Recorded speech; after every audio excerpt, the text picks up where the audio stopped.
23 AIIMS की चर्चा हो रही थी। माननीय सांसद बिहार से ही हैं, उनके क्षेत्र के बगल में दरभंगा में 2016 में शिलान्यास हुआ था। उस 23 एम्स के ऑपरेशनल में से दरभंगा का भी नाम है, जिसमें 5 ईंट आज तक नहीं रखा गया। कम से कम माफी तो मांग लेते लोग, सरकार के लोग, कम से कम कोई बात रखने से पहले अपने ही जो जमीन पर देख लेते कि दरभंगा एम्स कहाँ है। 2017 में एक विश्वविद्यालय महात्मा गांधी जी के नाम पे मोतिहारी में सरकार ने दिया, आज तक उसके 5 ईंट नहीं रखे गए, बिल्डिंगें नहीं बनी, लेकिन बात तो बहुत ऊंची ऊंची बिहार के बारे में होती है। पिछले बजट सत्र में बक्सर से भागलपुर नया एक्सप्रेसवे बनाने की बात हुई थी, बकायदा 18,000 करोड़ इसी सदन के भीतर वित्त मंत्री ने कहा था, वो परियोजना बंद कर दी गई। मैं सरकार और पूरा बिहार पे बजट पे चर्चा हुआ था कि बिहार को स्पेशल पैकेज हम लोग 58,800 करोड़ देने का काम किए। उस 58,800 करोड़ से 18,000 करोड़ का एक्सप्रेसवे हटा लिया गया और पीरपैंती में एक बिजली घर भी लगाने की बात किया था इन लोगों ने। 21,600 करोड़ में वह पीरपैंती घर, बिजली घर भारत सरकार नहीं लगाएगी, अब वो अडानी जी लगाएंगे। लेकिन यहाँ पर बजट का दिया गया पैसा कहाँ गायब हो गया? ये सरकार के बैठे हुए लोगों से मैं कहता हूँ, सदन से माफी मांगना चाहिए। एक बार सदन का ठप्पा लग जाता है बजट पर तो वह कम से कम बाइबिल, गीता और महाभारत से कम नहीं होता। अगर आपको ड्रॉप करना है कोई तो सदन के भीतर ड्रॉप करिए। नारे तो बहुत गढ़े गए सरकारों के द्वारा।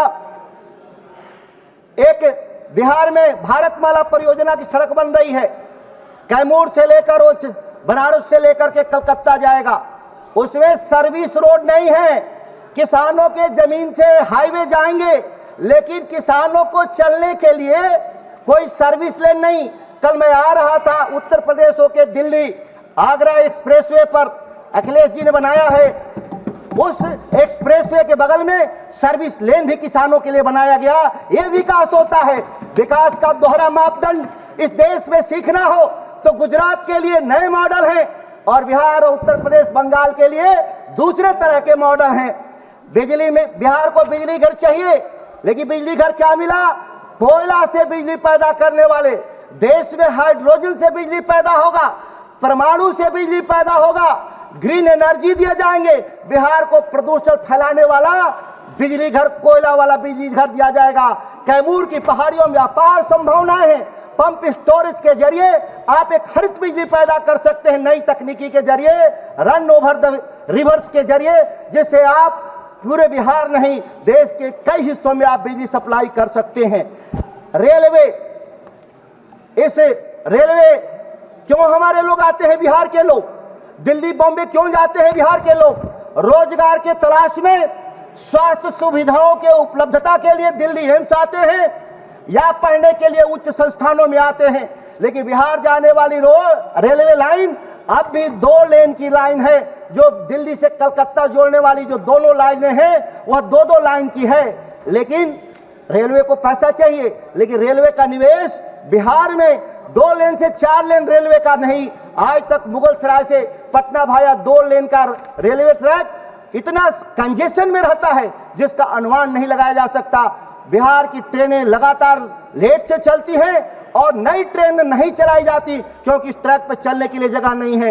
ये साधारण लड़ाई नहीं है। बिहार के लोग बिहार को लेकर के लगातार पलायन को लेकर के बहस चलाते हैं लोग।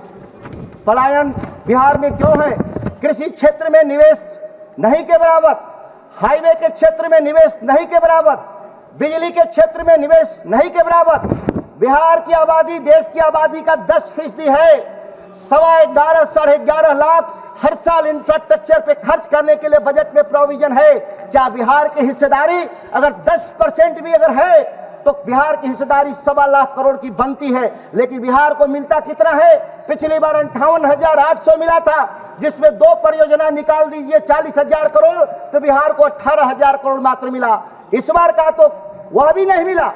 मुश्किल से 19-20 हजार करोड़ की परियोजनाएं बिहार को इन्होंने देने का काम किया है। बिहार के जो ये नाइंसाफी है केवल बिहार के साथ नहीं, यह उत्तर भारत और पूर्वी भारत के साथ नाइंसाफी है।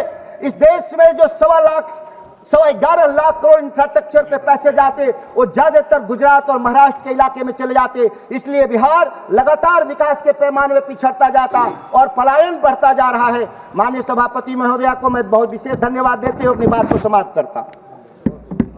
धन्यवाद।